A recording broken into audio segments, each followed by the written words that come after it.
Naquele tempo, estava Jesus expulsando um demônio que era mudo, e depois de expulsado o demônio, o mudo falou, e as turbas se admiraram. Alguns, todavia, disseram, ele expulsa os demônios em virtude de Beelzebu, príncipe dos demônios. E outros, para o porem à prova, pediam-lhe um prodígio do céu. Ele, porém, conhecendo os seus pensamentos, disse-lhes, todo reino dividido contra si mesmo acaba na ruína, caindo casa sobre casa. Ora, se Satanás está dividido contra si mesmo, como pode manter-se de pé o seu reino? Já que dizeis que é por virtude de Beelzebu que eu expulso os demônios, se é por virtude de Beelzebu que eu expulso os demônios, por virtude de quem é que os vossos filhos expulsam?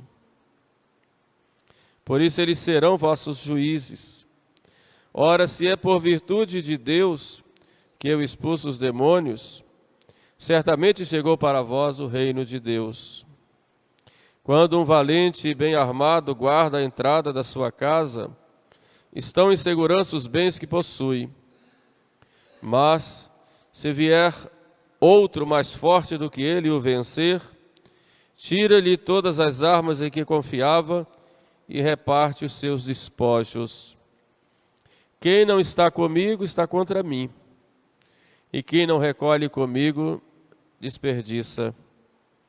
Quando o espírito imundo sai de um homem, vagueia por lugares áridos em busca de repouso.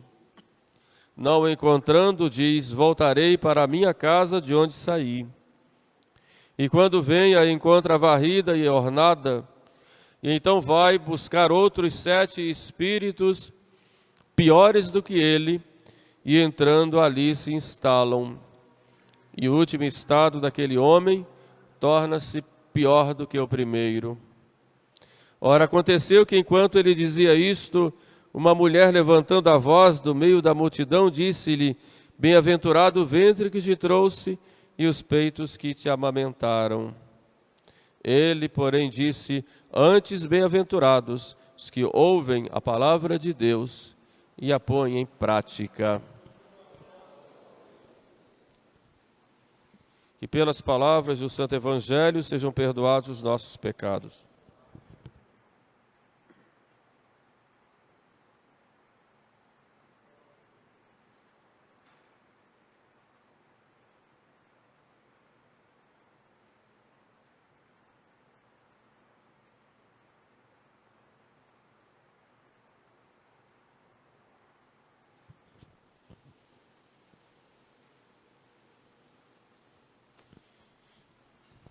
Acabamos de ouvir algumas lições que Nosso Senhor dá, depois de Ele ter feito alguns milagres e expulsado os demônios.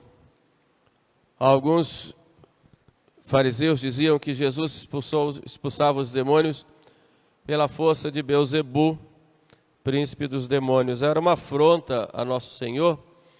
Beelzebu era o chamado demônio das moscas, ou demônio do esterco. Era, então, zombar de Cristo e rebaixá-lo, né?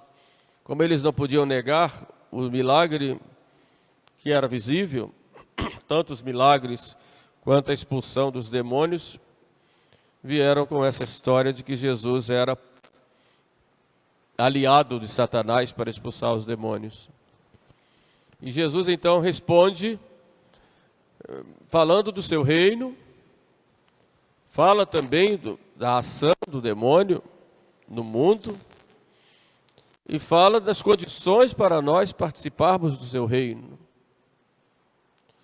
Primeiro ele fala do seu reino. Bom, se eu expulso os demônios por força de Beelzebu, por força de quem os filhos de vocês expulsam?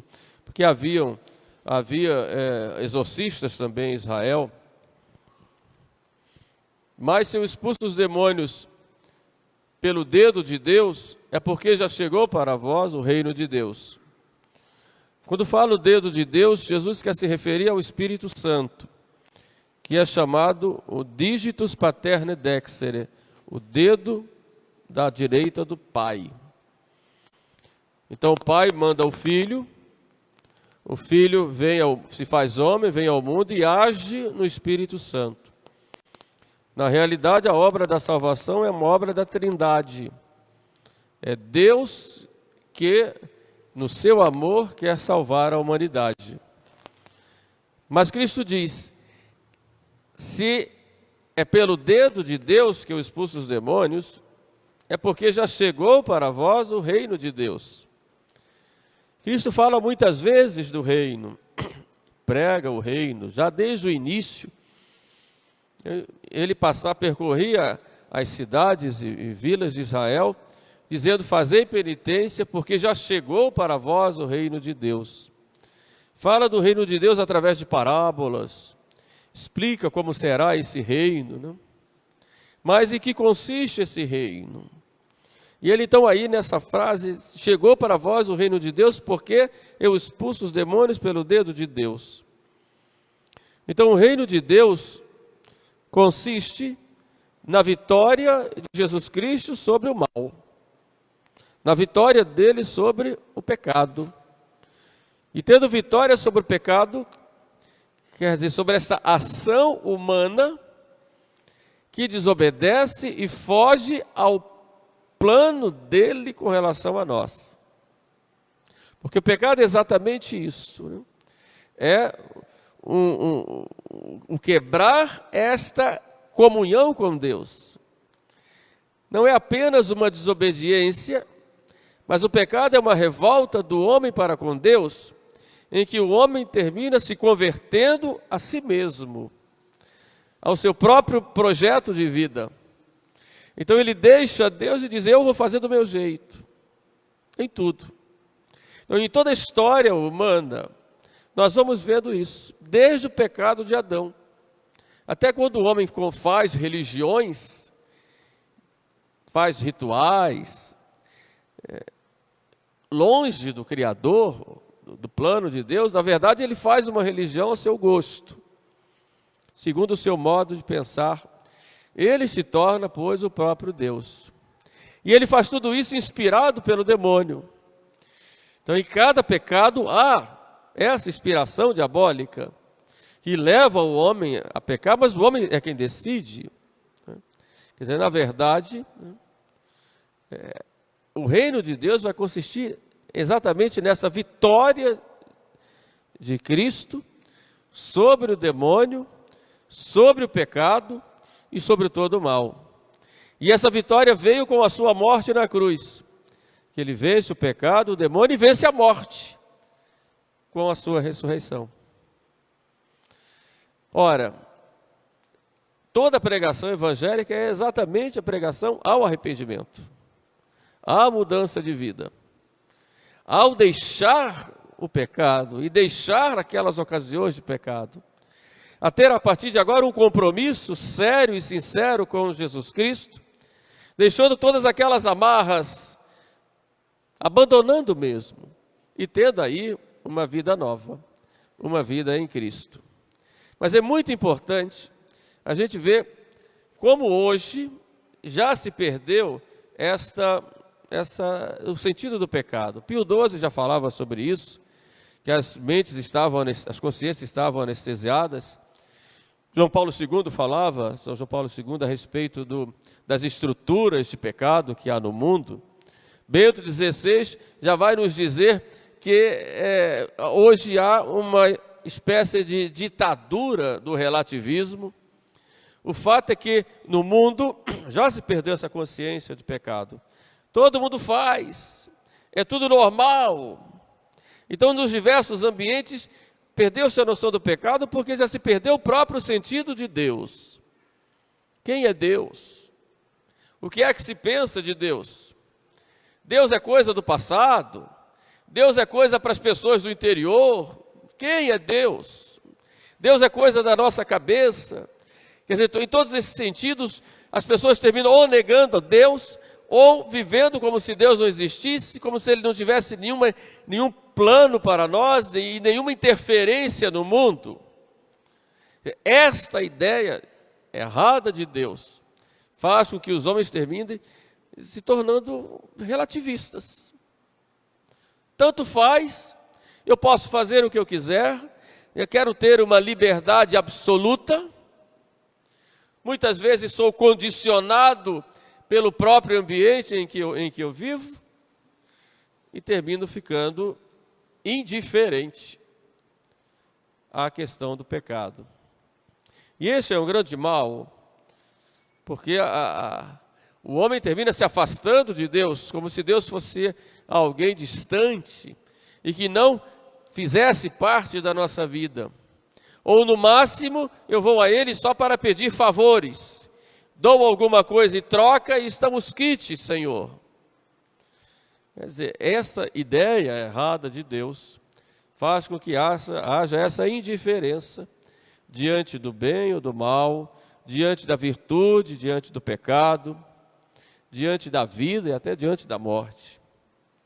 É, como eu disse, a ditadura do relativismo, em que a verdade, segundo os relativistas, ela nunca pode ser atingida, nunca pode ser conhecida, cada um passa a ter a sua verdade, o seu próprio modo de viver e, na prática, a sua própria religião, mesmo que frequente alguma. E Jesus Cristo veio exatamente para vencer isto, para vencer o mal, e vencer o mal vencendo o demônio, que é o príncipe das trevas, que anda pelo mundo para perder as almas. Aí está o reino de Deus.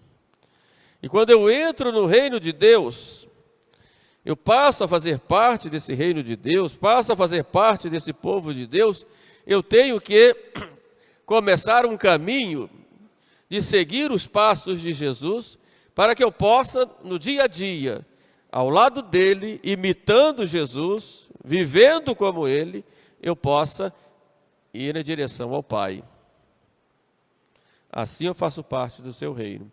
E começa quando eu sou batizado, ou seja, quando eu me torno filho de Deus, participante da vida do próprio Deus, como um membro do corpo de Cristo, e vou nesta caminhada buscando a santidade até chegar à vida eterna. Aí sim eu sou membro desse reino. De modo que não podemos de maneira nenhuma tomar qualquer parte com o demônio e com o mal. Nunca podemos fazer as pazes com o pecado, mesmo que muitas vezes nós caiamos no pecado, mesmo que muitas vezes eu vá me confessar sempre as mesmas coisas, e caiu por fraqueza, mas eu rompi com o pecado, eu não quero isso para mim, e eu vou porque eu quero me libertar.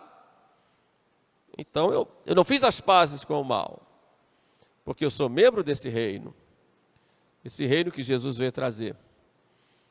E ele já expulsou o demônio da minha vida. Interessante, quando a gente batiza na liturgia tradicional, o padre sopra sobre a criança e diz, né?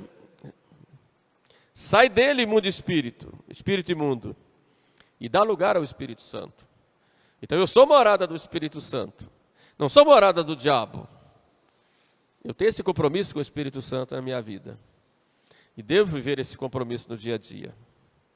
Um segundo ponto, que também a igreja nos chama a atenção nesse evangelho, é a presença do demônio na nossa vida. São Pedro diz, sede sóbrios e vigiai, porque o vosso adversário, o demônio, anda como um leão ao redor de vós, buscando devorar. Resisti firmes na fé. Olha, interessante. Ele fala que é como um leão ao redor de nós, querendo devorar. E manda que a resposta nossa, a resistência nossa, é a resistência da fé. Não digo fé apenas a adesão a verdades reveladas. A fé é muito mais do que isso. Também é isso, mas é muito mais. A fé me leva a um compromisso de entrega e de comunhão com Deus, de resposta, de um sim que eu dou a Ele para a minha vida. E quando São Pedro diz, resisti firmes na fé, exatamente porque a fé deve fazer parte da minha vida. porque assim, eu me abrindo para nosso Senhor, nosso Senhor penetra na minha vida e o demônio perde. Porque há uma batalha. Jesus fala aqui no Evangelho que fala de um forte. Quando um forte guarda a sua casa, ou um valente guarda a sua casa, tudo está bem para ele. Mas se vem um homem mais forte do que ele, ganha a batalha com ele, toma tudo que ele tem e reparte os seus despojos. Esse homem forte, valente que guarda a casa é o demônio. Esse mais forte que vem é Jesus. Porque antes da vinda de Cristo, o demônio tinha e exercia grande domínio sobre a humanidade. Agora, com a vinda de Cristo, Cristo vence o demônio e destrói o reino do demônio.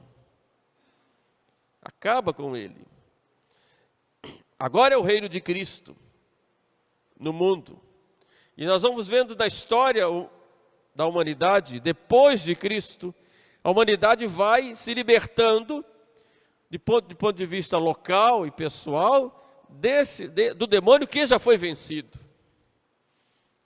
Só que essa luta, essa batalha, ela acontece também dentro de nós, na nossa alma. Santo Padre Pio dizia exatamente isso, que o local de batalha entre Cristo e Satanás é dentro de nós. De um lado, eu tenho a graça de Deus que me vem me inspirando para fazer o bem. Evita o mal, faz o bem, pratica a virtude. Do outro lado, eu tenho o diabo, que fica me insuflando. Para que isso? Para que penitência? Para que rezar? Para que o jejum? Para que a Eucaristia? Não precisa nada disso. Todo mundo vive sem isso e é feliz. Não vê como esse povo prospera, como esse povo sorri, como esse povo se diverte. E você é aí preso a essas coisas do passado. E assim que o diabo age diante de nós. E do outro lado, a graça de Deus vem nos movendo ao arrependimento, à mudança de vida, à prática da virtude. Mas no meio tem a nossa vontade, a vontade humana, que é livre e que diz sim, seja Deus, seja o demônio. Diz sim. E Deus respeita a nossa decisão. Deus Todo-Poderoso, diante da vontade humana, Ele abdica do seu poder e diz, faça como você quer. Só que depois tem as consequências. Depois você vai ter o fruto do que fez. Mas a vontade humana fica livre. Agora, entre Jesus e Satanás, quem é o vencedor? Jesus. A vitória já foi lá na cruz. Cabe a nós escolher de que lado eu quero. Quero seguir a estrada larga que me promete muitos louvores e honras do mundo, que me promete tantas alegrias passageiras, nenhum sacrifício. Foge da cruz, busca o prazer, deixa o sofrimento, vem a glória. E é isso que o mundo promete, mentindo, porque não dá nada disso.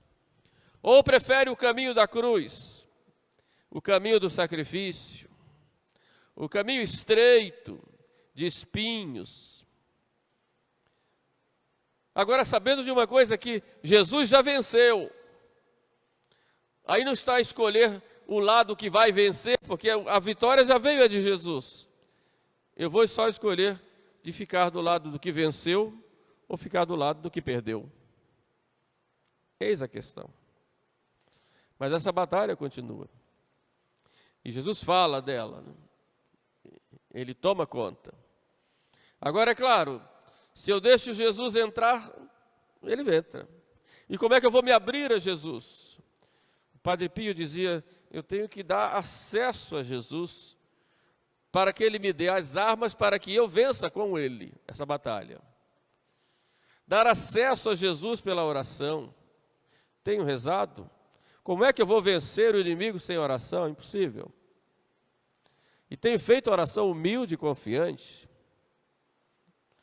Tenho buscado Jesus na sua palavra, na meditação do Evangelho, na palavra de Deus, e procurado meditar mesmo, ler e meditar e aplicar a minha vida. O encontro com a Escritura é o encontro com Deus. Tenho dado acesso nos sacramentos.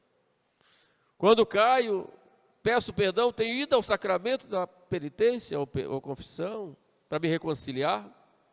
Tenho buscado a Jesus na Eucaristia, mas ir da Eucaristia como encontro para que Ele tenha acesso à minha alma e fique em mim e eu nele.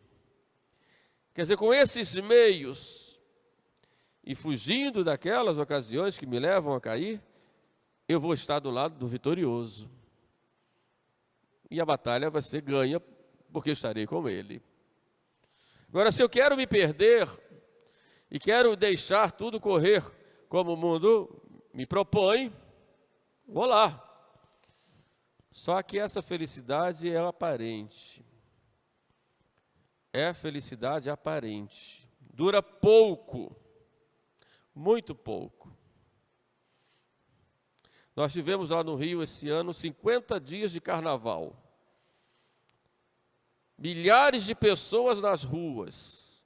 Era uma loucura. No domingo, as igrejas do centro tiveram que fechar. Nós tivemos que procurar refúgio em outros lugares, porque não podia andar na rua. Era uma confusão e uma imoralidade a olhos vistos.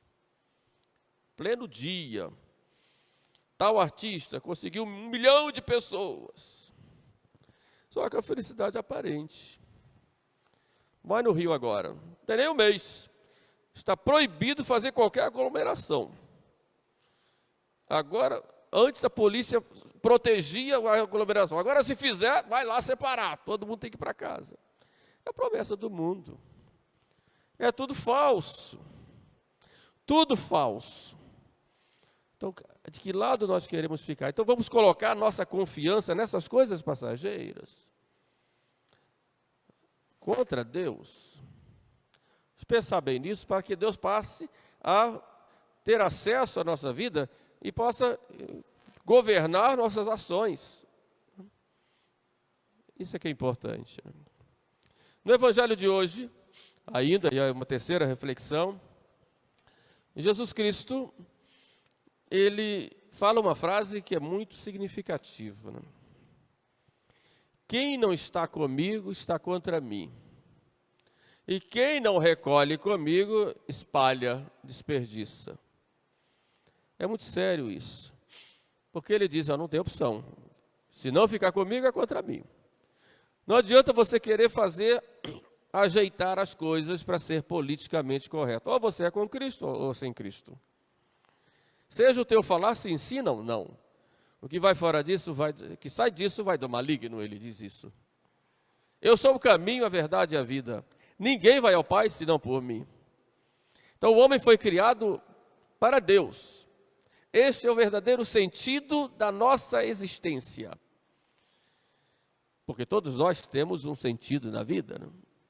Todo mundo busca um sentido da vida. Mesmo que seja um sentido passageiro, mas busca. Mas nós somos criados para algo que não é passageiro. Algo que o homem tem sede de infinito. O homem tem sede de eternidade. Porque o homem tem consciência de que é finito. Porque por mais coisas que nós façamos, por mais alto que nós galguemos, chega um momento que diz, pronto, acabou, agora é hora de morrer. E todo aquele homem que estava nas alturas, de repente, está lá deitado num caixão. Todo aquele sonho está ali, sepultado, com uma pedra em cima, umas florzinhas, e fica lá, e todo mundo vai embora. Ou seja, se nós colocamos o sentido da vida em coisas finitas, limitadas, nós somos muito pobres, muito fracos. Estamos colocando o sentido da vida em algo que não vai nos preencher, pode dar alguma alegria, mas logo passa. O homem foi criado para algo muito maior. O homem foi criado para o infinito. E só o que preenche esse infinito é o infinito, que é Deus. De modo que o verdadeiro sentido da vida está em Deus, em seguir o projeto dele, o plano dele. Não tem outro sentido. Posso me divertir, posso ter muito dinheiro, posso ter muito poder, posso ser aplaudido, atrair milhares e milhares de multidões, posso colocar todo mundo embaixo das minhas botas, pisar, maltratar, mandar matar, mas uma hora eu vou virar um monte de ossos. Então o meu sentido não vai estar essas coisas passageiras, porque tudo passa. O verdadeiro sentido da vida é algo além. E só pode ser Deus. Só Deus. E Deus que se revela e se mostra na pessoa de seu Filho, Jesus Cristo. De modo que quem encontra Jesus, encontrou o verdadeiro sentido da vida. Quem tem esse tesouro, que é muitas vezes guardado em vasos de barro, como diz São Paulo, que somos nós, tem esse tesouro, tem o verdadeiro sentido da vida. Ninguém vai ao Pai senão por mim. Encontrou o caminho, encontrou a verdade e encontrou a própria vida, que é Ele. Não está no outro. Nada mais pode nos preencher, só Jesus. Por isso sejamos bem fiéis desse reino de Cristo, esse reino que Ele veio trazer, que exige sacrifícios, exige luta contra si mesmo. A nossa luta maior é contra nós mesmos. Nós somos nosso amor próprio dificulta, como que impede nosso crescimento. Então temos que lutar contra nós mesmos, contra a nossa própria vontade, né? Para que Deus possa agir em nós. No final do evangelho de hoje nós vemos lá uma mulher admirada com a pregação de Jesus, se levanta do meio do povo e diz: bem-aventurado o ventre que te portou e os seios que te amamentaram. E Jesus diz para aquela devota de Maria, né? Antes bem-aventurados os que ouvem a palavra de Deus e a põem em prática. Ou seja, Maria Santíssima é mais bem-aventurada não só porque deu à luz do ponto de vista biológico, mas porque ela ouviu a palavra de Deus e colocou em prática. E é este exemplo de Maria que nós devemos seguir. E é essa intercessão de Maria que nós devemos buscar para termos a participação plena e ativa nesse reino de Deus, nesse reino que Cristo veio trazer. Por isso peçamos a Nossa Senhora que nos dê essa graça de participarmos do reino de seu Filho. E que nunca desanimemos, em nenhuma queda, porque nosso Senhor vai estar conosco e Nossa Senhora vai estar nos fortalecendo e nos conduzindo. Amém.